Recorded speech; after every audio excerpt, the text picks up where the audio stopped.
Afternoon, everyone. Let me thank you for being with us. Honored to have the First Lady of Georgia with us as usual today. I'll be very brief, but I wanted to give a quick update on a new executive order I've just signed this afternoon.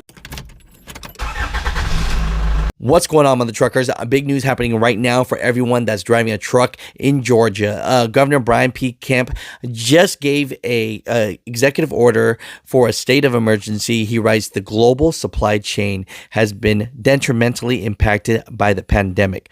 Georgia has led the nation in identifying innovative solutions to our supply chain challenges, and my new executive order will help ensure we stay on a path of full restoration.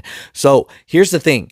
Mother Truckers, first off, make sure you download the link here so you can read the executive order so you understand it. If you don't, talk to your company owner and dispatchers. Make sure you talk to someone so you're not just driving throughout the state and think that all hour of service is all suspended everywhere. I do not want you to be confused about that. So let's go over a little bit of what's going on here. The federal rules and regulations limiting hours that operators of commercial vehicles may drive are suspended to ensure the supply chain for all supplies, goods, and services throughout Georgia is uninterrupted. This declared emergency justifies a suspension of Part 395, Driver's Hours of Service, of Title 49 of the Code of Federal Regulations.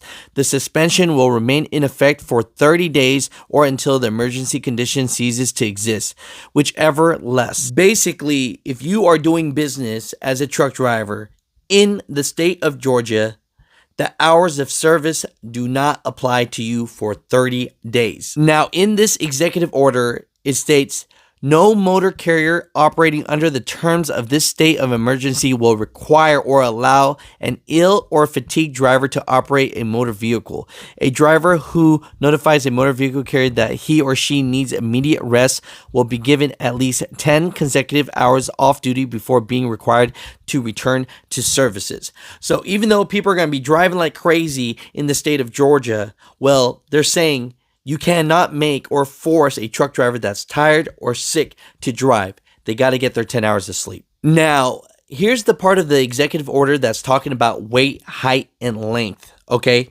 A maximum gross vehicle weight for vehicles equipped with 5 weight-bearing axles with an outer bridge span of not less than 51 feet shall not exceed a gross vehicle weight of 95,000 pounds, a maximum width of 10 feet, and an overall length of 100 feet. Continuous travel is authorized with the proper escorts. So you can be overweight as well as long as you're in this parameter. Now, speaking on that weight and width and length, it says if the width said vehicle exceeds 8 feet 6 inches and is traveling after daylight, defined as 30 minutes before sunset to 30 minutes after sunrise, the transporter is required to have a vehicle front and rear escort amber light when traveling on a 2-lane roadway and a vehicle rear escort when traveling on a 4-lane highway.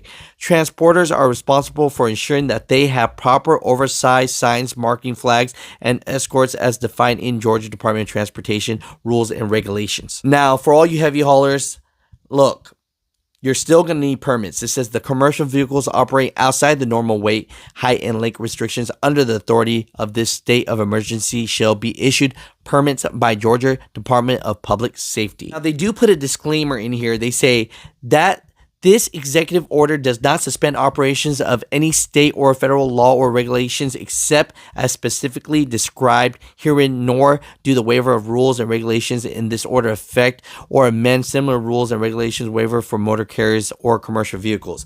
Basically saying these rules of hours of service, they are suspended in Georgia only. It says all provisions of orders shall become effective on Saturday, April 16, 2022 at 12 a.m. and shall be valid for a period of 30 days, expiring Sunday, May 15, 2022 at 11:59 p.m. Okay, so this is starting right now. A lot of truck drivers are going to be moving back and forth because of this executive order. So a big part is they're saying that the truck stops cannot price gouge on fuel prices for truck drivers. Overall, Mother Truckers, do you think this is a good or a bad thing? I mean, they make hours of service seem like such an important thing, but when they need us, they don't have it. So what are your thoughts about that? Mother truckers, comment down below and let me know, is this going to affect your livelihood and what you're doing in trucking?